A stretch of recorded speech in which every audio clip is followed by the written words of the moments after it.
Porque a veces los abogados no somos muy proclives a hablar de más. Más bien gracias al juez que es paciente en escucharlo, porque el juez cree que en este sistema acusatorio tiene que ser garantista y tiene que permitirle al abogado hablar lo que sea. Y más bien tenemos la complicidad del fiscal, porque el fiscal deja que hable el abogado y no lo objeta. Entonces, si yo empiezo a desarrollar mi intervención cualesquiera de estos supuestos, voy a encontrar como respuesta la objeción de la fiscalía. Y si no encuentro la objeción de la fiscalía, el juez, como director de la audiencia, puede hacer la observación para centrar la discusión y no dejar que el abogado que plantea la tutela comience a hablar sobre temas que no corresponden. ¿Y cuáles son los temas que no corresponden? Atipicidad, exceso, conducencia y grado de intervención del imputado. Entonces, a partir de que yo identifico, ¿no es cierto? A partir de que yo identifico que no se puede discutir, me preparo también para las objeciones, ¿no? Para saber qué objeto. Bueno, está claro el carácter residual, y además habíamos establecido ya, ¿no?, por su naturaleza intraprocesal, de remedio intraprocesal, no podemos recurrir a los procesos constitucionales. Creo que el reconocimiento, y miren ustedes, no quiero dejar pasar esto porque es importante, no solo encuentro reconocimiento a estos derechos, ¿no?, en la Constitución, sino fundamentalmente a mí me interesa más los pactos regionales y universales. ¿Por qué? Porque ahí viene lo que planteábamos al inicio, el control de convencionalidad, ¿cierto? Y si ustedes revisan el Código Procesal Penal, de la lectura de los derechos del imputado, todos ellos han sido recogidos del artículo 8 de la Convención Americana, porque habla de las garantías judiciales. No es otra cosa más que eso, ¿no?, que lo hemos trasladado al Código Procesal Penal. ¿Ven? ¿Y cuáles son esos derechos? Miren ustedes. El derecho a ser informado, y esto quizás tiene que ver ya con el ámbito policial donde se produce la primera intervención. Haciendo una comparación muy similar a lo del sistema norteamericano, el common law de la cláusula Miranda, pero obvio con las diferencias del caso, ¿no es cierto? El derecho a ser informado en un idioma que se comprenda. Ahí hay un gran tema que plantea discusiones como si a quién debo tener, a un intérprete o a un traductor. Definitivamente cumplen dos funciones diferentes, ¿no es cierto? Y es uno de los grandes temas que se discutió, por ejemplo, en el caso Van der Sloot, que cuestionaba la validez de sus declaraciones porque no había participado, ¿no?, un intérprete, sino un traductor, y además que no era un traductor oficial. El problema que era que el Poder Judicial no tenía cómo encontrar un intérprete del idioma holandés, pese a que el tipo era muy hábil, hablaba inglés, ¿no?, español, hablaba 4 idiomas. Pero miren cómo planteaba una situación que ante esa situación, al no existir un intérprete en ese idioma, se estaba generando una indefensión. Había de ver cómo suplir. ¿Por qué le pongo este ejemplo? Porque esa situación puede ser objeto de una tutela de derechos. Cuando una persona, ¿no es cierto?, no se le informa en el idioma que él comprende. El tema de la presunción de inocencia es muy amplio y muy discutido, pero yo quisiera poner situaciones muy concretas y muy prácticas, ¿no? El tema de la presunción de inocencia llevado a la hipótesis de una tutela de derechos por violación de la misma. Hay casos, y sobre todo los casos de corrupción, los casos de tráfico de droga, ¿no es cierto?, y otros delitos que son muy mediáticos. Y como son mediáticos, muchas veces en una instancia inicial terminan en los medios de comunicación. Y muchas veces los operadores jurídicos tenemos la debilidad, por ser protagonistas, ¿no es cierto?, de hacer afirmaciones que muchas veces terminan afectando la presunción de inocencia de los investigados. Entonces, hoy en día vemos en los canales de televisión que salen diciendo: se ha iniciado las diligencias preliminares y se ha establecido que se han apoderado de dinero y de tanto, ¿no? Se ha establecido que esos congresistas son narcotraficantes. Perdón, pero si ni siquiera, ¿no?, estoy en la subfase de formalización de investigación preparatoria, donde es en el momento donde yo hago imputación, ¿cómo a nivel de diligencias preliminares puedo afirmar, ¿no?, que tal o cual persona se encuentra involucrado y sería pasible de haber cometido ese hecho delictivo? Desde mi punto de vista, Eso, y lo dijo la Corte Interamericana en la época del terrorismo, ¿no es cierto?, afecta a la presunción de inocencia. Por ejemplo, recuerdo el caso de la Corte Interamericana, cuando se presentaron a médicos en trajes a rayas. ¿Qué dijo la Corte Interamericana?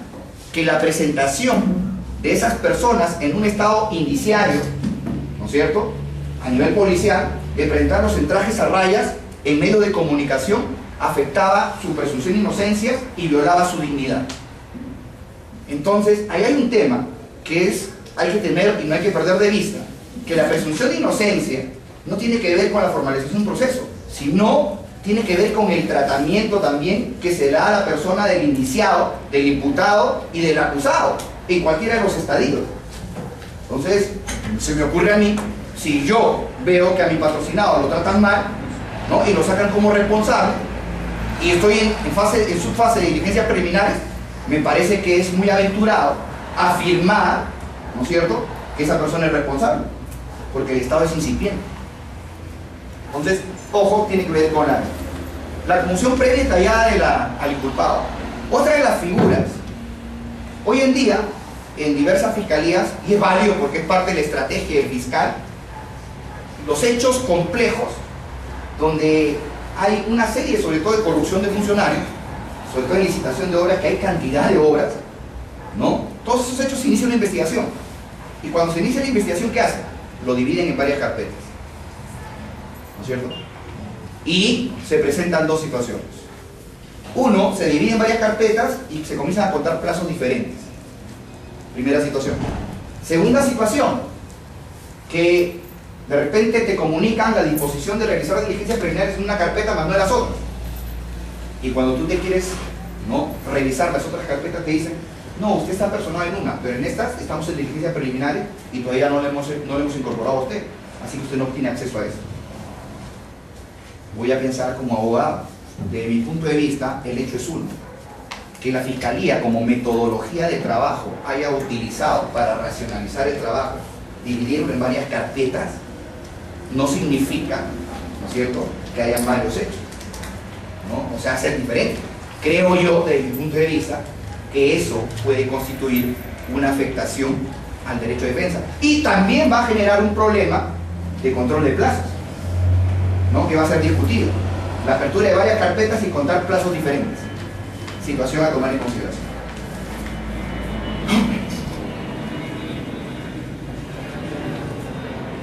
Este caso Acosta Calderón de la IDH es muy interesante. Dice: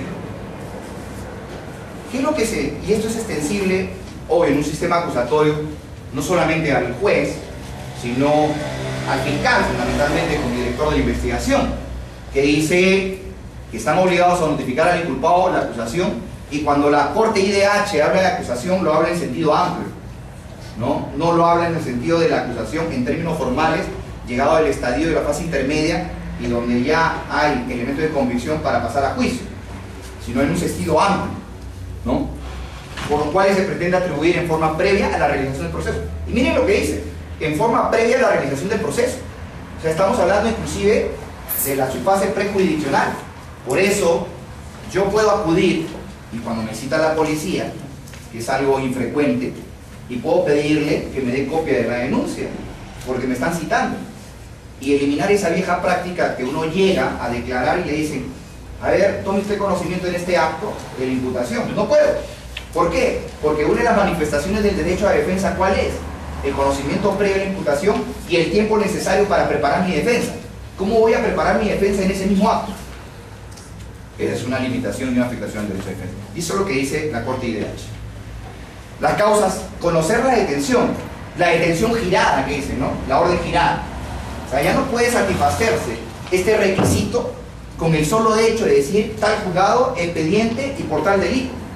Porque la detención, ¿no?, en los términos que dice la Corte IDH y como está en el código, tiene que contener el mandato, la resolución, el motivo, el desarrollo fáctico de por qué me están deteniendo. O sea, es insuficiente, ¿no?, repito, consignar esas cédulas del juzgado. Los derechos protegidos ya en el código dice tentativamente la orden de detención girada: designar a una persona o institución a la cual se le tiene que avisar su detención, el realizar una llamada. Más parece un sistema gringo, ¿no? O Por eso es que a veces yo digo hasta qué punto, ¿no?, este código se adapta a nuestra realidad. Honestamente me parece que no. No porque de repente algunos operadores nieguen el derecho, sino también ¿por qué? Porque no hay las condiciones para brindar, ¿no? Ese es otro de los problemas, ¿no? El derecho a realizar una llamada, el derecho a la defensa permanente. Creo que este es uno de los temas que uno nunca se cansa. ¿Por qué? Porque hoy en día se cree que se satisface el derecho a la defensa con la designación del defensor público, que ciertamente en el nuevo código son los más capacitados, porque tienen la experiencia de constante estar viendo esos casos, ¿cierto? Pero no es con ese derecho que se satisface el defensor público, sino el derecho a la libre elección. Y otra de las viejas prácticas que puede pasar a nivel policial, porque hemos dicho que esto se puede aplicar contra la policía y la fiscalía, es, por ejemplo, en los casos de drogas, tú vas a la Irandro y le dices, ¿quieres conferenciar con tu patrocinado?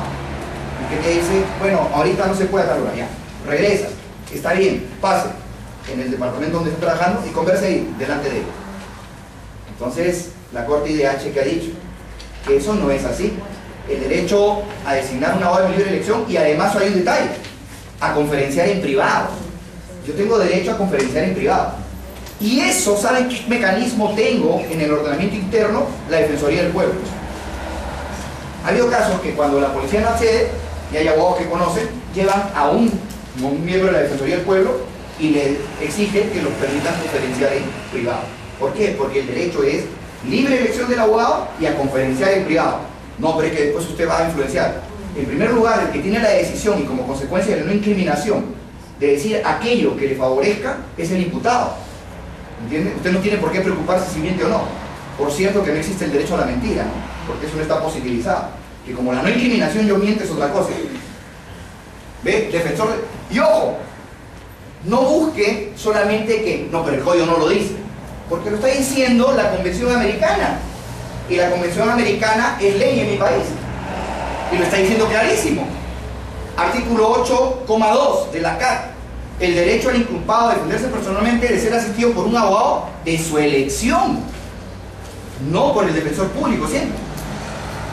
Miren, y también ¿qué implica ese derecho? Que se le concede el tiempo, los medios, el recurso, el tiempo.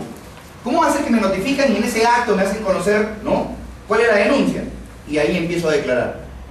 Por favor, ¿cuál es el tiempo? Yo tengo primero derecho a conocer, ¿para qué? Porque de repente tengo que traer documentación para hacer mi descargo. Entonces, todas estas pequeñas situaciones, si se afectan, van a generar una tutela de derechos. O sea, no solamente lo que dice el código, sino lo que dice la convención, que prácticamente recoge el código, ¿no? Pero lo interesante de la CAT y de la Corte IDH es su jurisprudencia, porque me va a alimentar a mí, abogado defensor, y le digo para qué fiscal, ¿no es cierto?, y para qué juez, me va a alimentar con insumos de la jurisprudencia, donde el código dice cuáles son los derechos, pero no los explica. Y muchas veces como jueces no sabemos cuál es el desarrollo del derecho, pero ahí está la jurisprudencia de la Corte IDH, y la Corte IDH establecida. ¿Ve? Ahí está, miren. En esos dos, en el Pacto Internacional de Derechos Civiles y Políticos y en la CAT, se reconoce la comunicación privada. Privada. La abstención de declarar, ¿no? En primer lugar, creo que la doctrina ya es uniforme hoy en día en entender que la declaración de un indiciado, de un imputado, de un acusado, tiene naturaleza de derecho de defensa. No es un acto de investigación, no es un medio de prueba. ¿Cierto? Y esto es interesante e importante porque justamente a partir que es un derecho de defensa y como consecuencia de la no incriminación, ese no reconocimiento de responsabilidad tampoco puede ser utilizado para fundar responsabilidad en una sentencia si no viene acompañado de otros elementos. Abstención a declarar, presencia del abogado defensor, no ser objeto de medios coactivos, el ser examinado por un médico legista, ¿no?, cuando el estado de salud así lo requiere. El Acuerdo Plenario 4/2010 extendió el mecanismo de tutela de derechos ya no solamente cuando se vulneraban los derechos del imputado, sino también para excluir evidencias obtenidas de manera ilícita. Y aquí creo que cabe hacer el distingo entre obtención de fuente de prueba ilícita, ¿no?, y alteración del procedimiento. Porque yo creo que cuando se altera el procedimiento, no estoy ante este supuesto, Si hay una alteración del procedimiento del incorporar, lo que cabe es una nulidad y podremos determinar si la nulidad es absoluta, ¿no?, o es relativa, ¿cierto? Pero aquí concretamente, cuando la fuente de prueba es obtenida ilícitamente, sí. Por eso es que ahora algunos fiscales usan la convalidación, ¿no?, en una audiencia para tratar de que esto no suceda. Miren lo que dice. ¿De dónde deriva? Dice el acuerdo plenario. Simplemente deriva del reconocimiento del principio de legitimidad de la prueba que se encuentra regulado en el título. Y es interesante porque a partir de del caso Magali Medina, el Tribunal Constitucional reconoció que el derecho a la prueba es un derecho que tiene protección constitucional. No está de manera expresa, sino que deriva como una manifestación del debido proceso. Consecuentemente, sí puede ser pasible de protección. El otro punto que incluye los acuerdos plenarios y que es tiene como mecanismo de protección la tutela de derechos, el tema de la imputación necesaria, ¿cierto? ¿Y qué es lo que dice la Corte Suprema? Muy interesante. Frente a una omisión fáctica o ante un detalle hecho con entidad para ser calificado de modo palmario inaceptable por genéricos, vagos o gaseosos, o porque no se precisó el aporte presuntamente delictivo del imputado, cabe acudir a la tutela de derechos. Muy interesante, ¿no? Porque a veces somos muy proclives a hacer imputaciones genéricas, ¿no? Esto que dice tiene su antecedente, y aquí está la posición, ¿no? Primero la Suprema, que dijo: usted no puede cuestionar la disposición de continuación de la investigación preparatoria, lo dijo en el acuerdo 4-2010, pero después en el plenario 2-2012 cambió de posición y dijo: sí se puede cuestionar. ¿Y cuáles son los antecedentes? Está el caso Margarita Toledo, el fundamento jurídico número 4, porque ¿qué dijo? Al no precisar si la presunta falsificación de documentos era públicos o privados, se lesionó su derecho. Miren, el solo detalle de no precisar si eran instrumentos públicos o privados. Esta omisión dice, por eso es que habilita la tutela de derechos cuando no hace una imputación correcta. Habilita la tutela de derechos, ¿por qué? Porque al no precisar, dice, ha generado indefensión. Y esa indefensión va a incidir en la pena, dice, en la condición jurídica.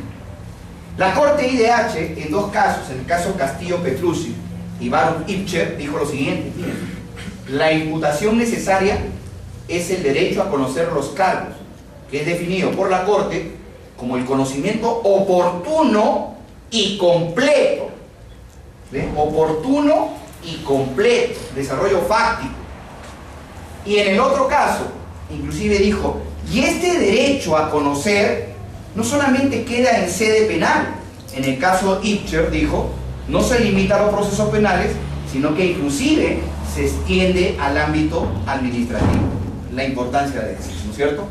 Y en la Corte, en el acuerdo plenario, dijo: miren ustedes, ¿qué se entiende por cargos?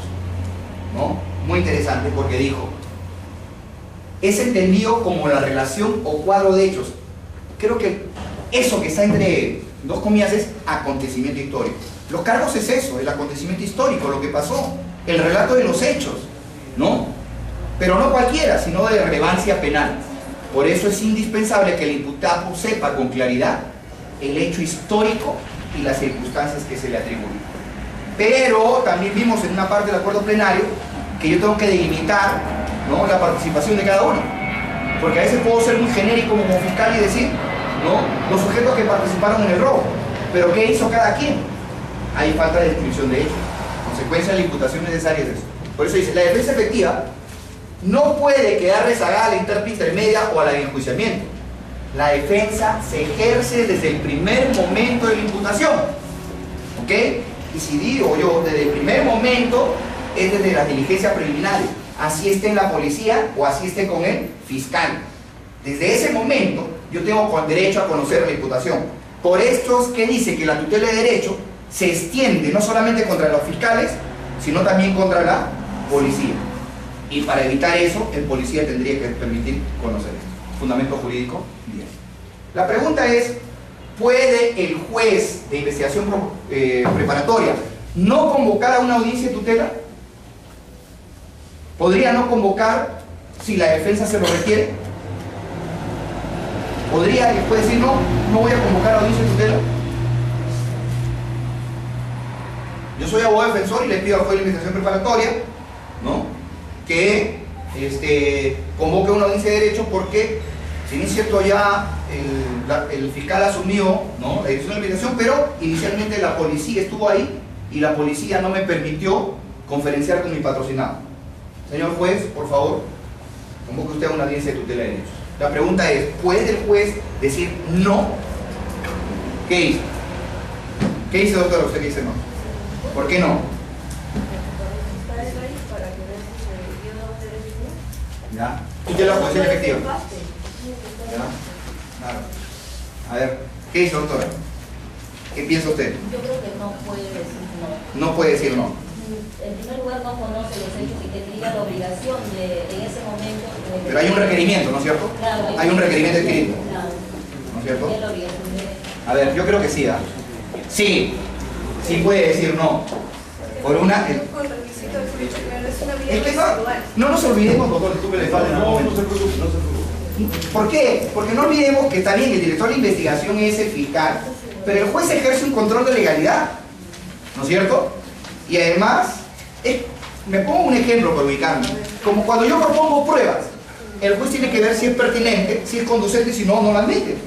Igual acá, ¿qué pasa? Oiga, inclusive el juez puede no convocar a audiencia y directamente resolver. No, le permito. Si hay demora en el agravio, si el agravio se vuelve irreparable, mientras convoco a audiencia, lo puedo hacer, directo, sin audiencia. Dos, los abogados, ¿no?, tenemos la mala costumbre de obstruir la investigación fiscal, ¿no es cierto?, con maniobra dilatoria. Claro, hay abogados que no se presentan en la audiencia, hay abogados que presentan un escrito, que recusan al juez, ¿no?, una serie de artimañas del modelo antiguo y que creen que pueden ser aplicadas en el nuevo modelo.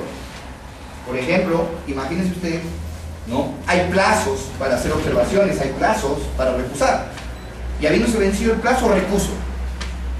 Oye, eso es manifiestamente obstruccionista, porque si yo tenía un cuestionamiento al juez, lo debía hacer dentro del plazo.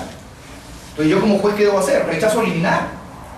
De plano, decirle, no va porque ese es temporal. ¿Y qué pasa si apela? Pero si rechazo liminar, ¿le debo conceder la apelación? No estaría, ¿no?, ante una figura obstruccionista. Entonces, tres, el juez debe realizar necesariamente un control de admisibilidad y puede rechazar liminarmente la solicitud de tutela de derechos. O sea, lo puede hacer. Por eso hay que ver bien el requerimiento, ¿no? Porque abogados requerimos por cualquier cosa. Y un poco el esquema, ¿no es cierto?, que queda ahí. Voy a pasar un video para ver la parte metodológica de una audiencia de tutela, pero donde se pide, no sé si exclusión de evidencia o que no se realice una diligencia. Es bastante confusa, pero no va a servir para ver la metodología.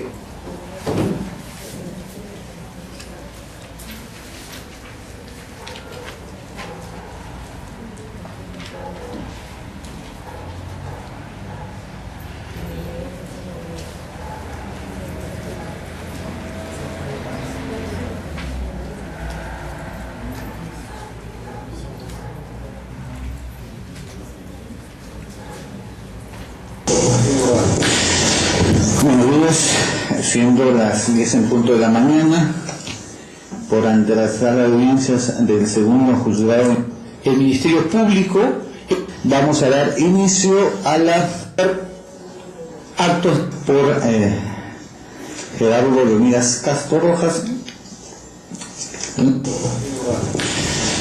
Buenos días, siendo las 10 en punto de la mañana, por ante la sala de audiencias del segundo juzgado de investigación preparatoria, a cargo del doctor Carlos Daniel Morales Córdoba, por licencia por capacitación de la juez titular a los... Le pregunto a ustedes, que son del Poder Judicial, si yo estoy, ¿no?, convocando una audiencia, tengo que decir, ¿no?, el juez por licencia la esto, o en ese momento digo el segundo del juez.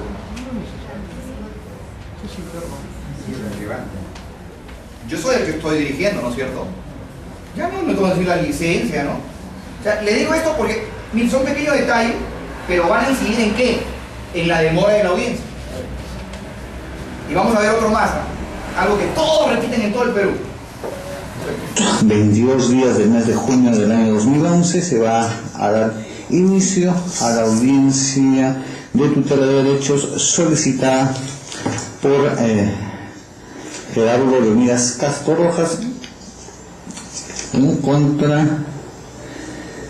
para fin que se declare la suspensión definitiva de visualización y transcripción de audios y videos de vigilancia si acumulativamente se ordena el pago de indemnización. Petición que guarda relación con la investigación 5-2011 seguido por ante dicho judicatura. Para los efectos de la presente audiencia se va a dejar constancia de que conforme al apartado segundo del artículo 361 del Código Procesal Penal, esta audiencia va a quedar registrada en audio y video. Digo, ¿por qué seguimos con eso, no? Si el código dice que se va a grabar y que todas las audiencias tengo que decir, ¿no? Como parte de la audiencia, se deja constancia que esta audiencia, de conformidad con el artículo tal, será grabada en audio y video. Eso es relevante, va a incidir, ¿no? Al final no la da. Pero ¿no? esa tiene su justificación. ¿Cuál es? Al inicio de la implementación. Ah, no, claro. Pero ya ahora... Partimos de que en Lima se está empezando también. No, en Lima, en anticorrupción ya tiene ya se qué acuerdo. fecha es eso, ¿no? Pero por lo menos acá Sí, ese es el ejemplo del 11. Sí, el 2011. El 2011. La primera audiencia Sí, empezó en 2010. Entonces, No, claro, pero yo te digo que ahora seguimos con eso. No, ahora ya no tiene sentido. No tiene sentido. Pero en ese momento Porque es invocar el artículo que cuando se graba. Pero eso, o sea, a lo que voy es lo que vimos al principio, que creo que también la dado, ¿no? La metodología de audiencia. ¿Cuál es el objeto de la audiencia?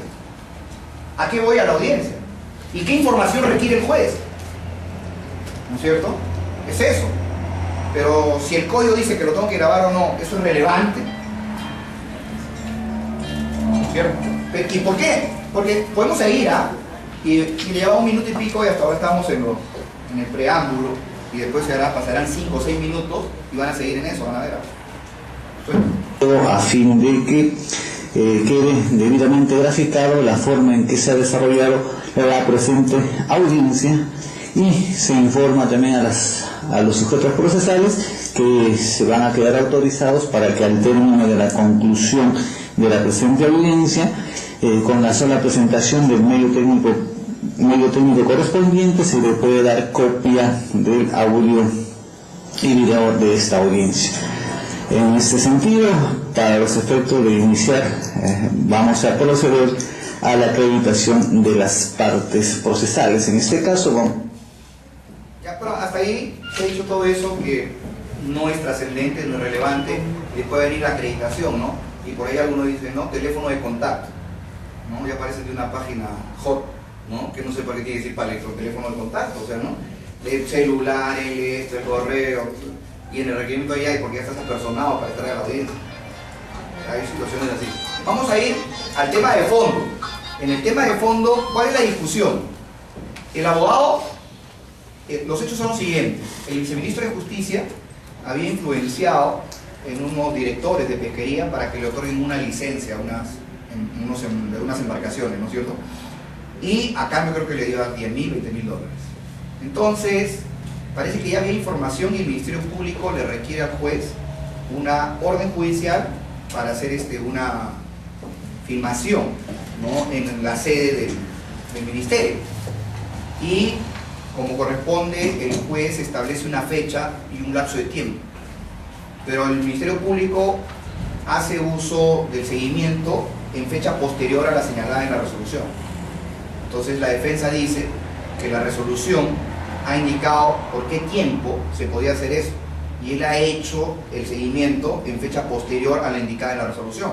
Entonces, a criterio de la defensa dice, no, ese video tiene que ser excluido porque se hizo ya cuando la orden judicial había expedido. En consecuencia dice pedía, pero no pide la exclusión del video, pide que se suspenda la diligencia de visualización. Yo no sé si el planteamiento está bien o no. Desde mi punto de vista no. Porque al final el video ya se había hecho, ya se había visualizado. Pero ese es el hecho. Eso es lo que va a reclamar en vía tutela, ¿no?, el abogado defensor. Y utilizando lo que vimos, el acuerdo plenario 4/2010, que dice que la tutela también sirve para excluir evidencia, ¿no es cierto? Vamos a avanzar un poco hasta donde llegue. Pero acá vamos a ver unos errores de la defensa. Vamos a conceder a la parte requiriente. Se bajó lo planteado por la defensa y de alcanzar 2 veces a la sala de apelaciones por vía recursiva, finalmente la juez de investigación preparatoria declaró que no podía confirmar la videovigilancia en los términos en que había sido. Claro, lo que pasa es que la Fiscalía hizo la videovigilancia y después le pidió a la juez, ¿no?, la validación, la confirmación de eso, y la juez le negó. Le dijo no porque ya la orden judicial la había recibido, ¿no es cierto? Y eso es lo que se requiere. Solicitada por el Ministerio Público. Esta declaración esta no confirmación, este rechazo a la confirmación del acto de investigación desarrollado por el Ministerio Público, en opinión de la defensa técnica, hace del producto de esta videovigilancia un producto inexistente en el proceso. Un medio de prueba que no puede ser ingresado de ninguna manera directa o indirecta al curso de la investigación y mucho menos después a lo que, si es que se da, fuese el juicio. Sin embargo, pese a que se rechazó la confirmación solicitada, el Ministerio Público dispuso visualizar y transcribir los discos en los cuales se han perennizado las imágenes que obtuvieron ilegalmente. Y decimos ilegalmente porque, de acuerdo a los términos propios del Código Procesal Penal, para que haya videovigilancia en lugar cerrado se requiere una autorización judicial previa. El Ministerio Público lo sabía y por eso es que solicitó una autorización para el día 31 de enero, autorización que le fue concedida y que no ejecutó. Luego, de manera maliciosa, el Ministerio Público ejecuta esta videovigilancia, el primero y el 2, insisto, por sí y ante sí, sin siquiera dictar una disposición fiscal, y pretendió la ratificación de la confirmación de estos actos, sosteniendo que era la misma videovigilancia ordenada para el 31, solo que se había desarrollado el primero y el 2.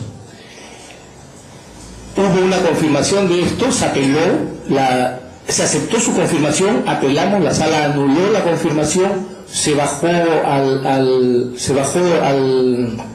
al juzgado de primera instancia, al juzgado de investigación preparatoria, y el juzgado de investigación preparatoria finalmente se pronunció señalando que no podía confirmar esta videovigilancia.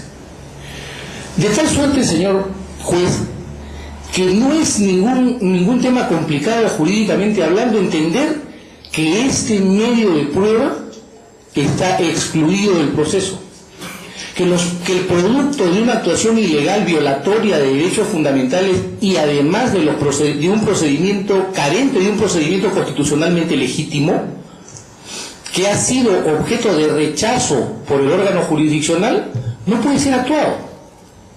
Sin embargo, el Ministerio Público insiste en esto y pese a la oposición de la defensa técnica, ha desestimado cuanto argumento se haya planteado e inclusive en la diligencia se le insistió en la impertinencia de llevar adelante este acto y prosiguió con él. En opinión de la defensa técnica, esta conducta del Ministerio Público se erige como un abierto desafío a las disposiciones del juez de la investigación preparatoria, que es en realidad un juez de garantías de los derechos del imputable en el curso de la investigación o del procedimiento de investigador. Y es en esos términos en los que la defensa quiere llamar la atención del juzgado de investigación preparatoria a fin de que defienda su fuero de estos desafueros del Ministerio Público que manchan y siguen manchando un procedimiento que, como se verá en la solicitud de tutela que se está ingresando el día de hoy. ¿Qué haría yo si fuera fiscal? ¿Hay algún error ahí? Porque yo en la audiencia tengo que estar... Lo que pasa es que tenemos una mala costumbre, ¿no? porque estamos bajo la forma del sistema antiguo, ¿no? Mientras la otra parte habla, yo estoy esperando mi turno y estoy haciendo otra cosa, y no estoy escuchando lo que dice. Y en un sistema de audiencias, en el modelo acusatorio, o estás ahí, o simplemente no. ¿Qué ha pasado ahí? ¿Ah? Ya, pero ¿qué tendría algo yo que decirle a lo que hasta ahora ha dicho el abogado? Pensemos como fiscal, y si el fiscal no reacciona, usted como juez que está conduciendo la audiencia para no perder el tiempo. Objeción. ¿Por qué? ¿Por qué? ¿Por qué? Porque prácticamente se está extralimitando. No. ¿Pero por qué? ¿Cuál es el hecho? De repente porque él solicitó primero la suspensión No, de la... no, es algo que ha dicho ahorita. No. ¿Sabe qué ha dicho? Porque como se va a ver, ¿no?, en la solicitud de tutela de derecho que estamos presentando hoy día, un momentito señor, aquí hemos venido a discutir una tutela que es esta y no la que usted está presentando. Usted tendrá el escenario oportuno ahí. Entonces, yo fiscal tendría objeción, señor, no es materia de discusión la tutela que está presentando, sino la que ya está acá. Ahora, si el fiscal no reacciona, el juez como director dice, a ver, señor abogado, centrémonos en que no se de discusión. Sus tutelas serán vistas oportunamente, pero ahorita ciñase a eso. Entonces, ahí entra el tema de las objeciones y si no, la función del juez como director. Y miren cómo no pasa nada, miren. Están marcados por una actitud arbitraria o una interpretación bastante más que tiránica del Ministerio Público respecto a sus potestades como director del procedimiento investigador. Este es un proceso en el que se han escondido pruebas, ¿no? El denunciante entre... Todavía estamos en la investigación, no hay pruebas. Miren cuántas cosas nos van saliendo. Sí. Unos discos de unas grabaciones clandestinas que jamás han sido entregadas a la defensa. Se llevó adelante videovigilancia sin autorización judicial. Se dispuso formalmente una videovigilancia cuyo producto también ha sido escamoteado a la defensa. Y así se han llevado adelante una serie de actos, se han tomado declaraciones y hecho actos de investigación sin notificar a la defensa técnica, sin permitir que se participe. Ya eso no es tema de investigación, no es tema de esa audiencia, ¿no? Su objeción, y claro, pero ya no es objeto de esa audiencia, debió objetar el fiscal. Y si no, el juez tiene que intervenir. Porque si no, comenzamos a salirnos y la audiencia se vuelve interminable.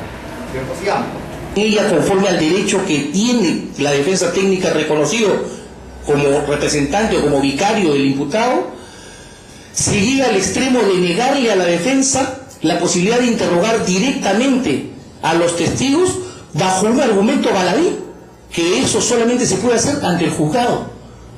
O sea, el abogado defensor puede interrogar ante quien tiene poder jurisdiccional directamente al testigo, al perito o al denunciante, pero a ojos o a lógica del Ministerio Público no puede hacerlo cuando está ante él, porque presumo que el Ministerio Público cree tener más poder que el poder jurisdiccional y puede entonces limitar como le parezca las intervenciones de la defensa.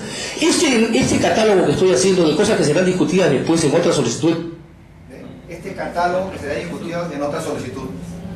Entonces, y si yo fuera fiscal, ¿cómo empezaría, no, mi intervención? ¿Cómo le respondería? Porque al fiscal le toca refutar, lo tiene que refutar sobre la base de lo que ha dicho. ¿Okay? ¿Cómo refutaría? Doctor, usted que tiene cara así de hermana, ¿cómo lo refutaría? A ver, ¿cómo le refutaría?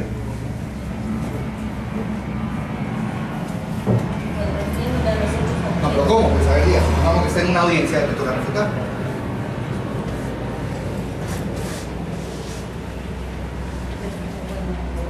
Podría decir, me atrevo, ¿no? Usted lo escuchó, señor juez. El señor abogado defensor ha venido a sustentar una tutela de derechos, pero basado en derechos que van a ser ventilados en otra tutela. Consecuentemente, usted no tiene ninguna información sobre la afectación en este caso. Hay que empezar por ahí. Porque esa es la refutación. Y yo tengo que golpear por ahí. Porque esa es la lógica de la litigación en la audiencia previa. ¿Entienden? Pero para eso tengo que estar ahí. ¿Entienden? Esa es la importancia. Soltamos. Tutela, señor juez, solamente quiere mostrar el enojo y la indignación que la defensa siente frente a una actitud que está dirigida exclusivamente a violar el principio de objetividad de parte del Ministerio Público.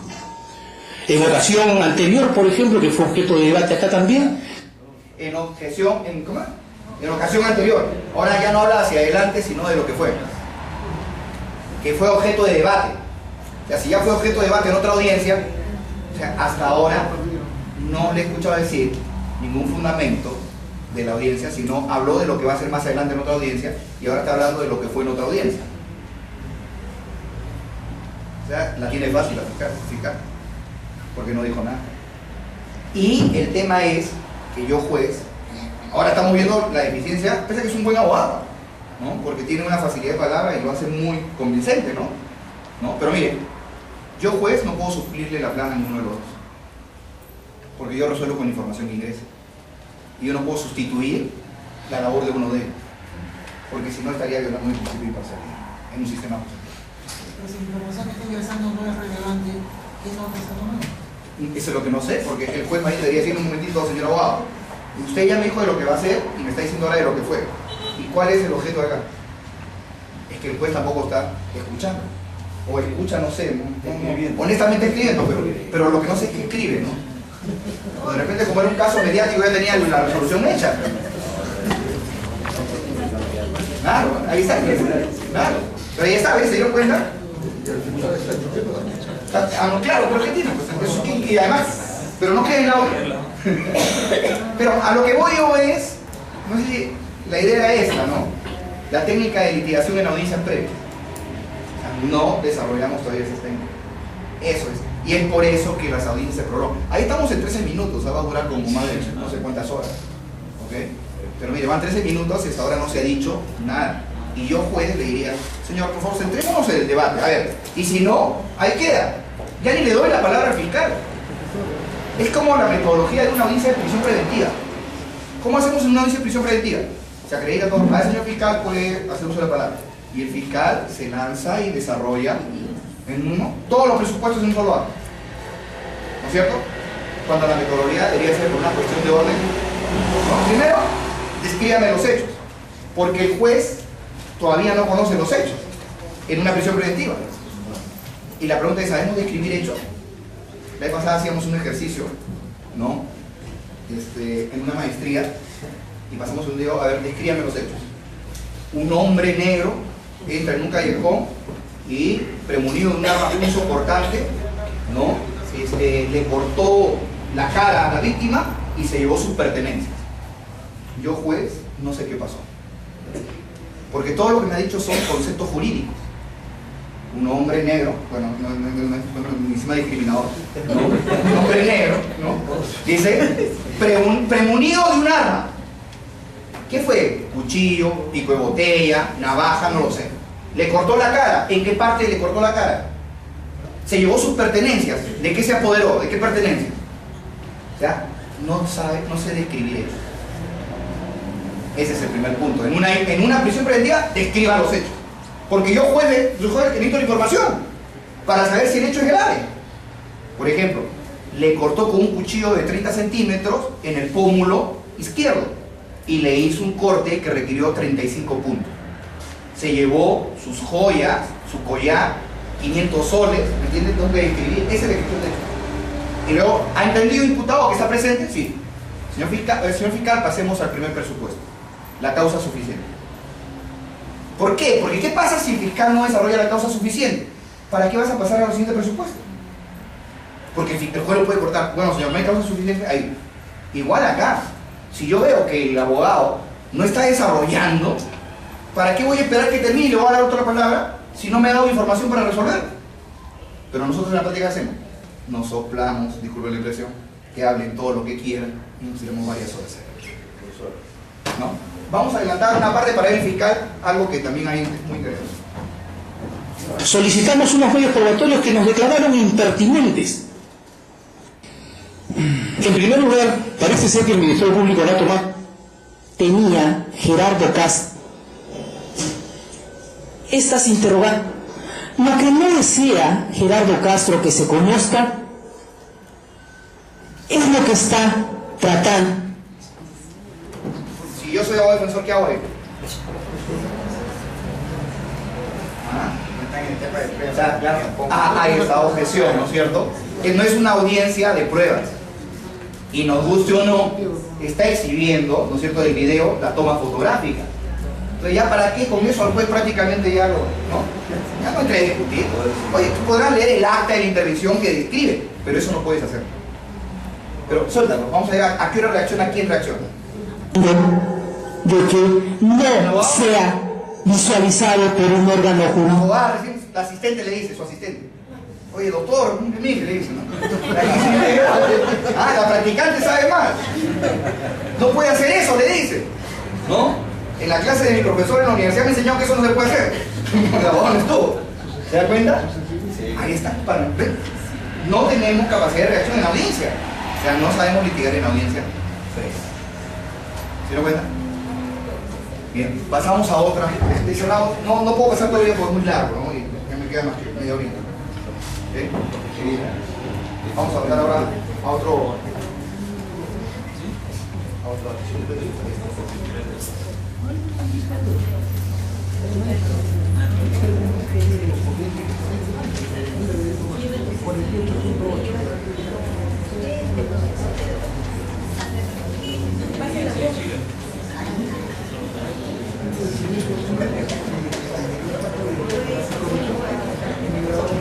Vamos a la otra audiencia de investigación y suspensión preventiva de derechos.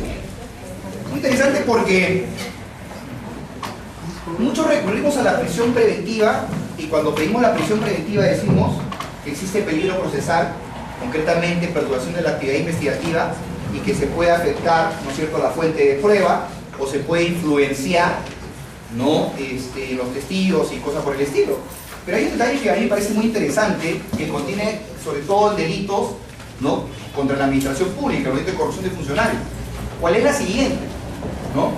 De que yo puedo utilizar la suspensión preventiva de derechos. ¿Y cuándo se aplica una suspensión preventiva de derechos? Justamente cuando hay riesgo de afectar el esclarecimiento de los hechos. Entonces es interesante, ¿por qué? Porque eso que lo puedo pedir con la suspensión preventiva de derechos no lo pido, sino lo pido como parte del peligro procesal en la prisión preventiva y termino utilizando la prisión preventiva, ¿no?, como prima ratio en vez de ser último. Veamos la suspensión preventiva. Para ¿qué se requiere? A ver si fue. Acá se hace. Concretamente lo que establece el 297, inciso 2. Solo algunas diapositivas y después le paso un video. Que creo que el video es más didáctico, menos aburrido que el video. ¿No? Entonces, así, en términos sencillos, se requiere, igual que en la prisión preventiva, desarrollar causas suficientes. ¿No es cierto? Yo no comparto lo que dice el código, ¿no? Graves y fundados elementos de convicción. ¿Por qué? Porque hasta donde yo sé, o hay elementos de convicción o no lo hay. No hay graves, medianamente graves, ni menos graves. Claro, o hay o no hay, en primer lugar. En segundo lugar, yo no sé si partimos de lo siguiente, que las medidas de coerción se van a adoptar una vez culminadas las diligencias preliminares, ¿cierto? Y la investigación preparatoria formalizada es para reunir elementos de convicción. ¿Cómo puedes pedir en la audiencia de prisión preventiva elementos de convicción si recién lo vas a reunir en la investigación preparatoria? Entonces yo prefiero utilizar el concepto que siempre se ha utilizado, causa suficiente. Porque si yo pongo graves y fundados elementos de convicción, le pongo la barrera muy alta al fiscal. Y prácticamente nadie debería, aunque en la práctica sí, pero realmente nadie debería tener prisión preventiva. La única posibilidad que yo tengo de decir graves elementos de convicción es en los casos de solicitar un proceso inmediato o una acusación directa. ¿No es cierto? Porque el proceso inmediato de acusación directa lo digo cuando hay flagrancia, entonces de frente ya no tengo investigación preparatoria, por eso el proceso especial deroga parte del proceso común y me voy de frente para el juicio, en el proceso inmediato. Pero en los demás casos, no siempre estamos ante ese supuesto elemento de convicción. Primer detalle. Entonces, el requisito es causa suficiente, que también es para todas las medidas de coerción y la de restricción, pero aquí sí viene la diferencia. Miren ustedes, tiene lo mismo que la prisión preventiva, ¿no?, en una de sus manifestaciones. el peligro de obstaculización de la investigación. Y lo comparo con la prisión preventiva, ¿por qué? Yo también era de aquellos que ignoraba eso hasta que aprendí en un curso muy interesante en Chile, en Cejas, donde nos dijeron, cuando se trata de desarrollar el peligro procesal, ¿no? Y es algo que habían hecho ellos en las investigaciones, muy interesante de verdad, y nos hicieron simular audiencias y todos hablábamos del peligro procesal y decíamos peligrosidad de la actividad investigativa y peligro de fuga. Y nos corrigieron los profesores. A ver, para satisfacer el peligro procesal, basta que usted desarrolle una de sus dos manifestaciones. ¿Por qué? Porque ¿cómo se le ocurre a usted que si el hombre se va a fugar, va a perturbar la actividad investigativa? O es uno o es otro, pero no pueden ser concurrentes. Entonces, en este caso de la suspensión preventiva de derechos, solamente te exigen una manifestación: peligro de obstaculización de la investigación. ¿No? O sea, mira, con la suspensión preventiva de derechos, tú puedes, ¿no?, evitar el peligro de obstaculización de la investigación. Entonces, ¿por qué siempre vamos a la prisión preventiva? Se me ocurre. Y el segundo supuesto me parece que si yo hago, ¿no?, un análisis y un control de constitucionalidad, inclusive un control de convencionalidad, yo diría que esto fue recogido en una copia del modelo chileno, la reiteración delictiva. ¿No es cierto? ¿Por qué? Porque si estoy hablando que estas son medidas de carácter cautelar o restrictivas de derecho, no pueden ser utilizadas con fines sustantivos. Y si yo utilizo una medida cautelar o una medida restrictiva de derecho con fines, ¿no?, sustantivos, estoy afectando el principio de presunción de inocencia. Entonces la pregunta es, ¿está bien el legislador cuando dice peligro de reiteración delictiva? Le está dando a una medida restrictiva de derechos fines sustantivos. Entonces, yo como abogado, ¿cómo invocaría? Control de convencionalidad. Señor juez, ese supuesto no va. Pero como está en el código, mucha gente dice que está en el código. Pero se lo dejo como tema de, ¿no? Es muy interesante. Solo para aquellos delitos que tienen, ¿no?, pena, ya sea principal o accesoria, la pena de inhabilitación. Solo para eso va la suspensión preventiva de derechos. Y de esta descripción también se advierte que, como en el modelo acusatorio, es rogatorio, a solicitud de parte. No habrá suspensión si no hay requerimiento. ¿Para qué etapa está diseñada? Este es el gran tema. Vamos a ver un video donde yo he participado. Luego te por primera vez, porque mis alumnos dicen, usted pasa videos de otros y no de usted. ¿Y cómo sabemos si usted se ha equivocado? Vamos a pasar uno. De verdad, los alumnos son positivos, es bonito trabajar con ellos porque ellos no están contaminados todavía como nosotros. ¿No? Todavía no. Contaminados en buen sentido, ¿no? Con el sistema antiguo. ¿No? ¿Para qué etapa está diseñada?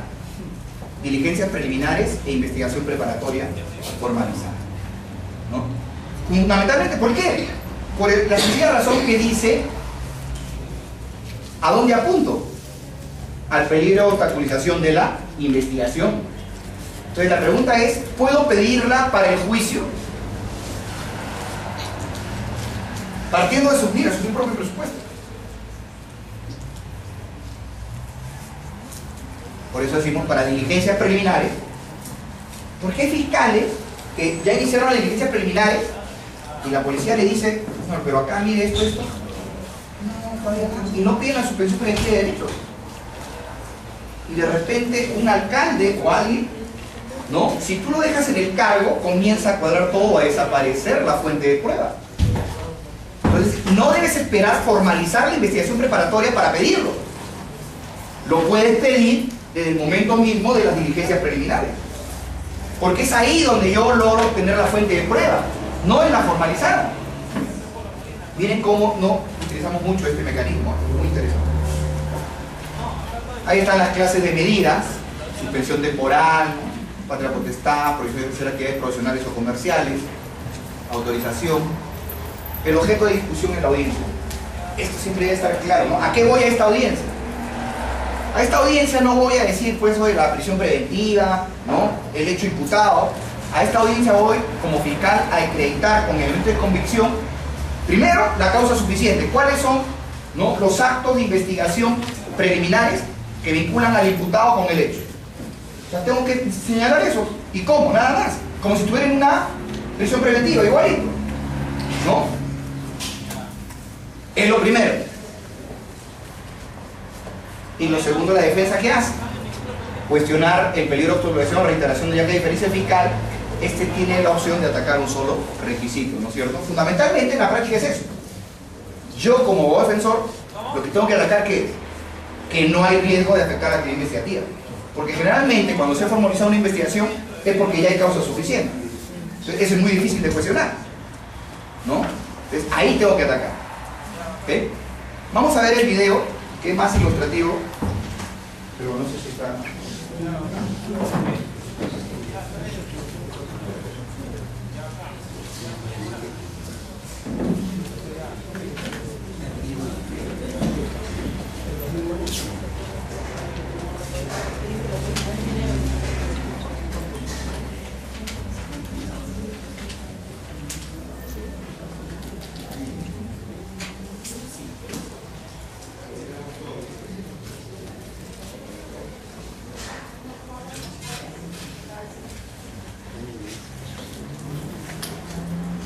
7, siendo las 15 horas con 5 minutos del 26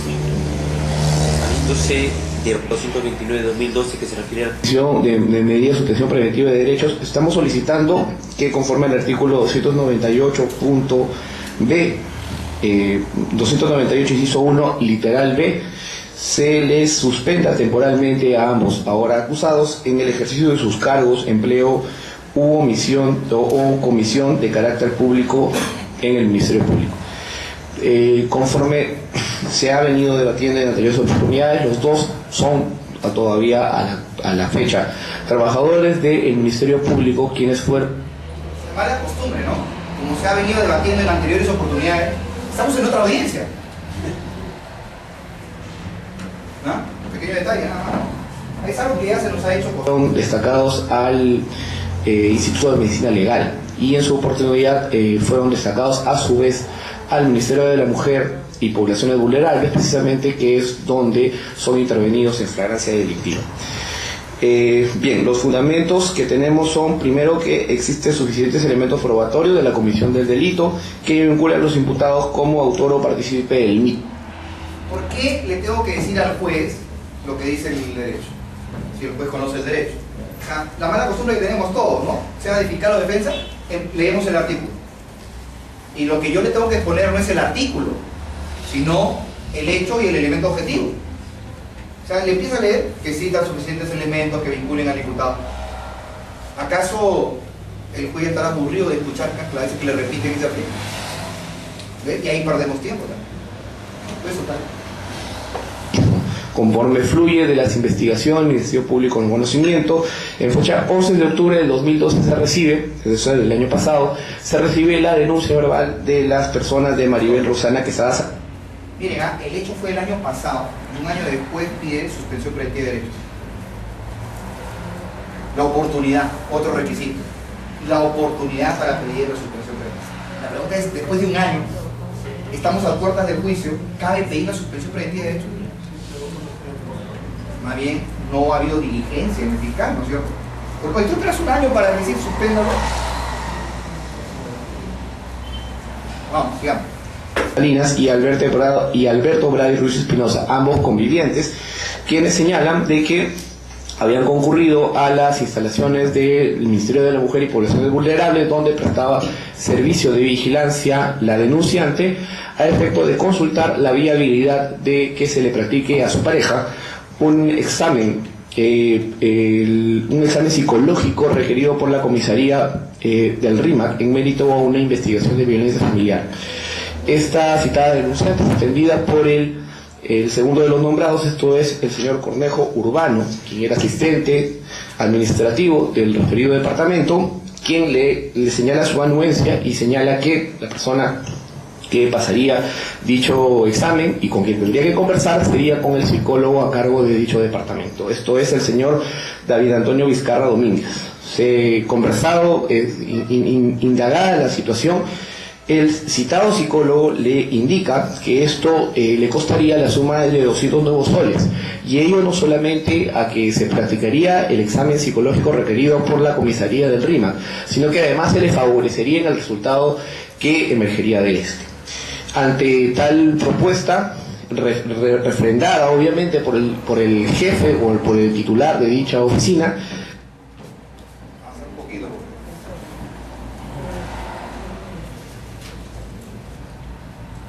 luego se le hace, si se le puede llamar así, un reajuste, una rebaja, y queda en 200, y dentro ya de realizado el operativo se apersona y son los dos hoy acusados encontrados en flagrancia delictiva, sorprendidos en flagrancia delictiva dentro del operativo montado, encontrándose a la persona de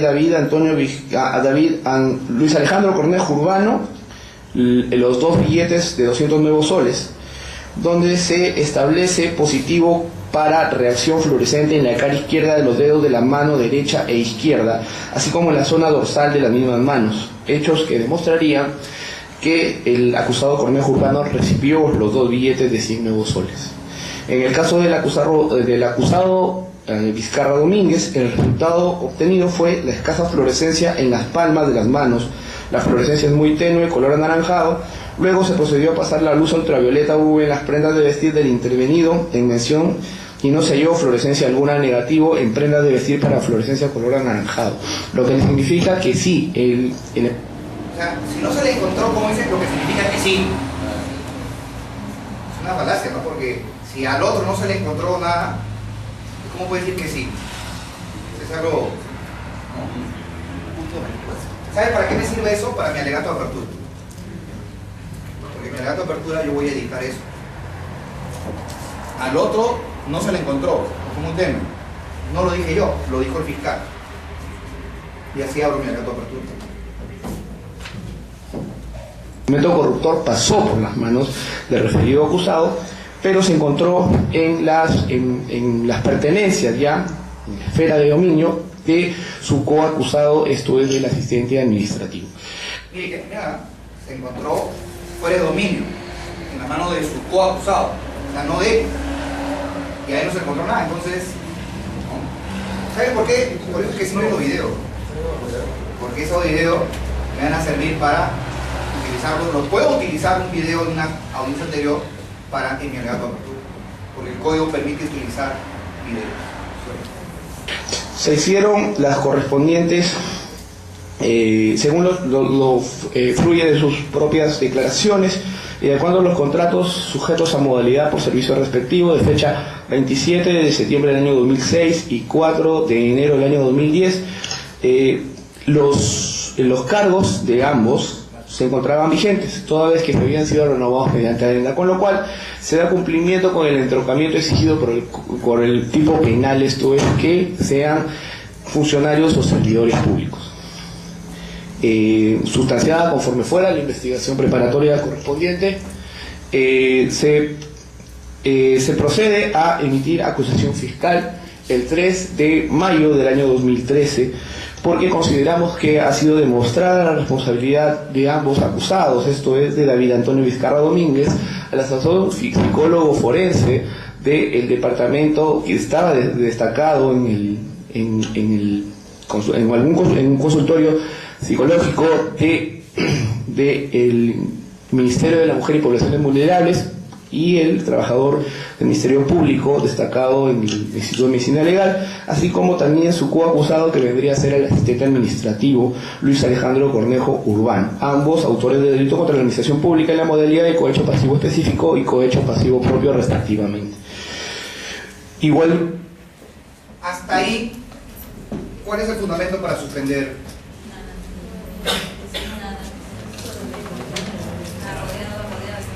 No ha dicho nada. Ha dicho lo cual es la imputación, cuál es la conducta, el tipo, pero no ha dicho la justificación para suspenderlo. Mira. Ahora, otra estrategia, ¿no? Si el fiscal o la defensa no me hace daño, lo dejo que siga hablando. ¿Me entiende? Para al final cerrar y decir, ¿usted lo escuchó? ¿Dónde está la justificación? No sé si tengo que refutar lo que no se dijo.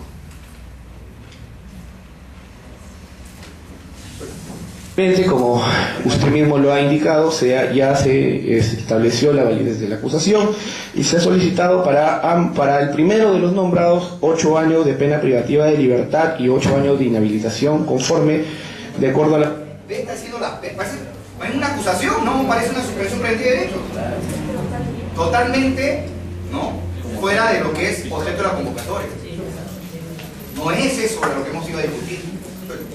A la concordancia que establece el artículo 395, numeral 1 y 2 del artículo 36 del Código Penal. En tanto que para la persona de Luis Alejandro Cornejo Urbano hemos solicitado la pena de 6 años de pena privativa de libertad por el delito de cohecho pasivo propio, al haber facilitado la captación de víctimas y ensayado la propuesta ilícita en forma ambigua a los beneficiarios y servir como canal para ver a quién, y servir como un canal, es decir, era a quien se le entregaba el acto de cohecho. En consecuencia, nosotros hemos solicitado también una consecuencia accesoria de 6 años de inhabilitación en concordancia con el artículo 36, inciso 1 y 2 del texto sustantivo. Los elementos de convicción que sustentan el presente requerimiento son los mismos que se encuentran en la acusación fiscal, que ya sí. Los elementos, o sea, entonces, ¿para qué la audiencia? Entonces no hagamos audiencia, me corre el traslado y el juez con la escrituridad resuelve. Son los mismos que están ahí. O sea, él no dijo nada. Son los mismos de la acusación. Debatida. La tipificación del hecho ya lo hemos hecho mención, señor magistrado, y la especificación del hecho imputado, bueno, como ya lo hemos indicado, el primero de los referidos es psicólogo forense.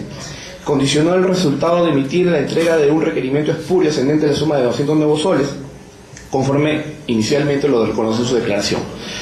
Además, debe apreciarse de que solicitó y condicionó sus funciones a un pago de corrupción a efecto de favorecer en un examen psicológico al conviviente de la denunciante, y también existe un incumplimiento de funciones como funcionario público. Entre las funciones asignadas por el cargo ejercido destacan las evaluaciones y expediciones de informes y protocolos psicológicos, es decir, él, cual jefe de dicha entidad, de dicha oficina, era el encargado de visar y dar su conformidad sobre los exámenes que los beneficiarios pasarían en dicho departamento. Queda por entendido y queda medianamente establecido que dicho profesional se valió de la complicidad y cooperación del asistente administrativo, quien se encargaría de recibir el dinero por parte de la denunciante.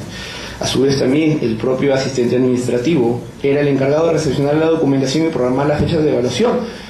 No, sin embargo, era el encargado de emitir ninguna conformidad respecto a exámenes psicológicos, pero sí servía como un canal, conforme quedó corroborado en la propia intervención. Y también conforme él lo ha reconocido en su declaración inicialmente prestada durante la investigación preparatoria. Es cierto, señor magistrado, que los señores en un momento estuvieron bajo el régimen de prisión preventiva, cual fue declarado fundado y fue ratificado por criterio de la Sala Superior, de esta Sala de Apelaciones. Precisamente en fecha 15 de octubre del año 2012, el juez que lo antecedió y que estuvo a cargo del referido despacho de investigación consideró que existían la concurrencia copulativa de los 3 elementos que son base para la prisión preventiva, criterio que fue refrendado por el Tribunal Superior. En su oportunidad, en la persona de David Antonio Vizcarra Domínguez, la defensa que tuviera a cargo su caso solicitó en 2 oportunidades la cesación de la prisión preventiva, la cual fue rechazada, y en su oportunidad... Señor juez, hemos venido a sustentar una suspensión de derecho, pero aquí se están narrando los antecedentes de una prisión preventiva que no es objeto de discusión. Perdón, doctor. Que se declare fundada y nos centremos en lo que es materia de debate. Lo que pasa es que comenzó a hablar de la prisión preventiva, de las veces que ha pedido la variación, y eso no era el objeto de discusión, ¿no es cierto? Y que eso lo resolvió el juez anterior al que estaba aquí, antes de donde usted está sentado. O sea, no era tema, ¿no? Ya, porque si no, ya estaba pasando bastante, ya, de verdad que ya me estaba aburriendo. ¿No? Y claro, pues no, o sea, está hablando de la prisión preventiva, y no era el objeto de discusión, ¿no? Vamos a ver cómo resuelve el juez. Vamos a tener un poco de tolerancia. Soy un juez nuevo en esta materia, necesito algunos antecedentes repetidos. Vamos a ver si efectivamente es pertinente, pero ciertamente es un tema de sesión. Esa es la excusa. ¿No? Vamos a ver si es pertinente o no, dice. O sea, no, pero sí. Suena. De derechos. Bueno, vamos a ver la pertinencia en todo caso, pero sería importante ciertamente que los argumentos que usted ha puesto estén relacionados al tema que nos convoca ahora, que es la suspensión preventiva de derechos, señor fiscal. Precisamente por eso hago mención.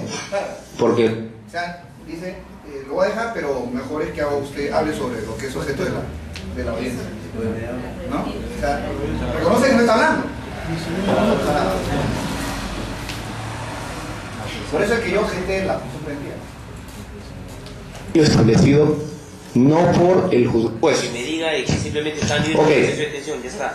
Entonces, recuerde usted que el artículo 227 establece requisito para la decisión. Eso es lo que... Ahora, lo que sucede, señor magistrado, también es cierto que, no obstante de que los señores se encuentran en libertad, se les ha concedido la libertad, también ello no es obvio para que el Ministerio Público de salvaguarda de los intereses y la tutela y de los intereses que le corresponden como defensor también de la sociedad, pueda también ver la viabilidad de que estos señores, en tanto han hecho un abuso de la función la cual estaban ellos premunidos y han generado un delito precisamente a través del ario en el cual nos han solicitado con fecha 23 de Carlos Domínguez, psicólogo. En el caso de ambos, no obstante, uno de ellos ha arbolado el presente requerimiento acusatorio.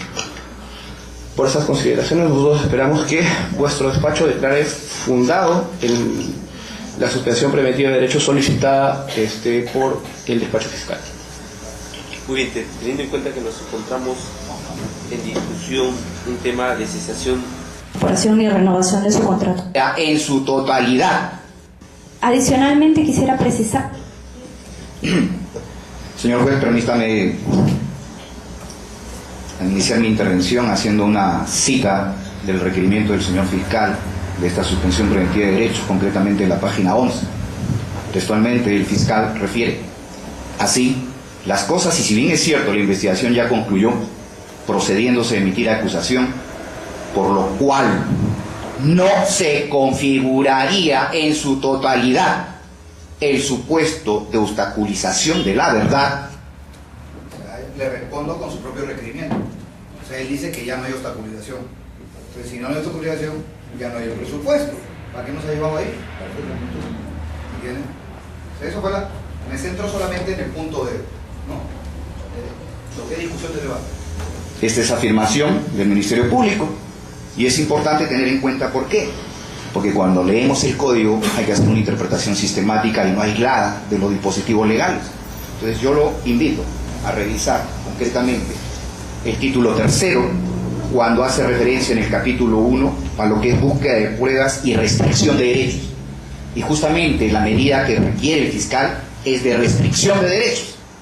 ¿Qué dice el artículo 202? Cuando resulte indispensable restringir un derecho para lograr los fines de esclarecimiento del proceso. Claro, si es para esclarecimiento, el juicio no es para esclarecimiento. Así es, ¿no es cierto? Actividad probatoria y hay, ¿sí? La fase para el esclarecimiento es la fase de investigación. Y si ya no estamos en esa fase, luego le planteo el esquema, el orden, ¿no?, de la estructura del discurso que está apunta a eso. Cuando hablamos de esclarecimiento del proceso, señor magistrado, nos estamos refiriendo a diligencias preliminares e investigación preparatoria formalizada. Y hoy, la investigación preparatoria, en sus dos subfases, precluyó.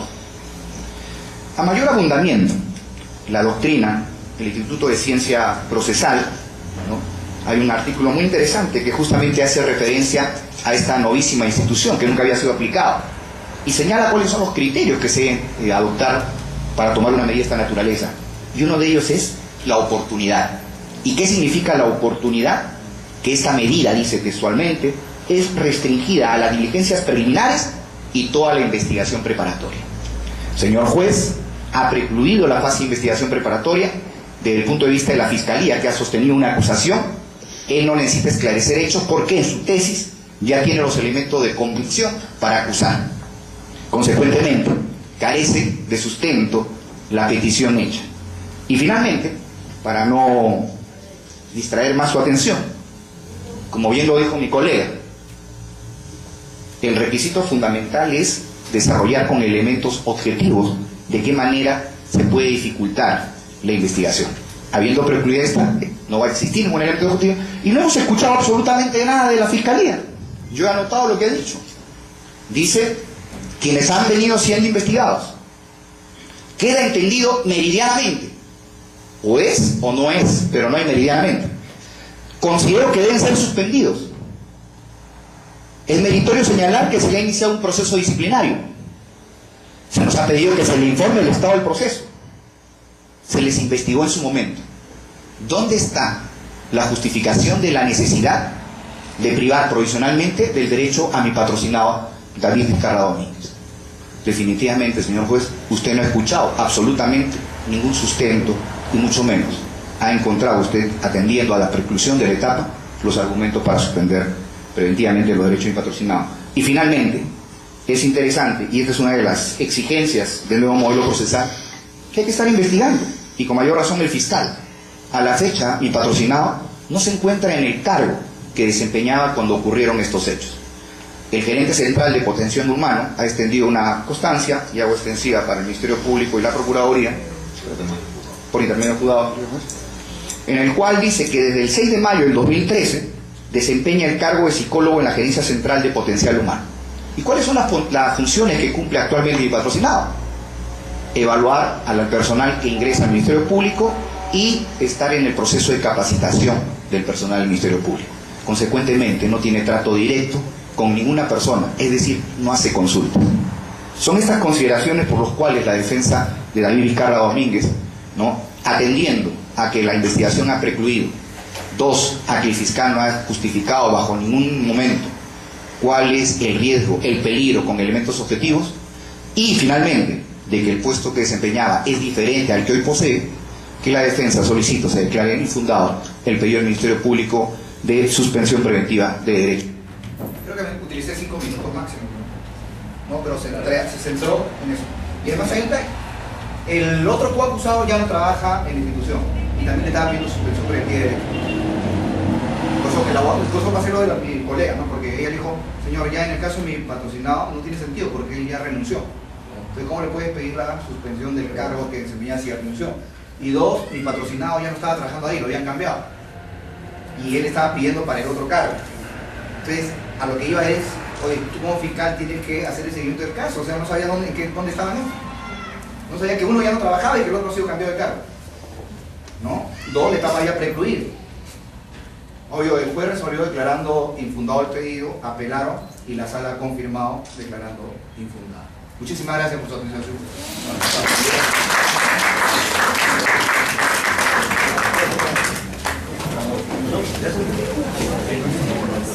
Muy bien, que espere un momentito. Espere un momentito que no. Vamos a despedir al doctor y antes de despedirlo, en nombre de la Corte Superior de Justicia del Callao, de una manera muy apreciable, le hago entrega de este diploma, doctor, que acredita su gran participación, y quisiera aprovechar de esta oportunidad para invitarlo en una fecha muy próxima a una segunda exposición, doctor. Mucho gusto. ¿Seguro? Bueno, en nombre de todos le agradecemos. Ya, muy bien, doctor.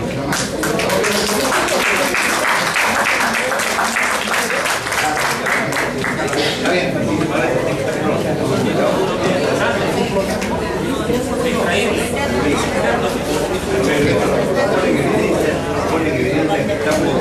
Estamos ahí en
La próxima sesión va a ser el día miércoles a las 3:30.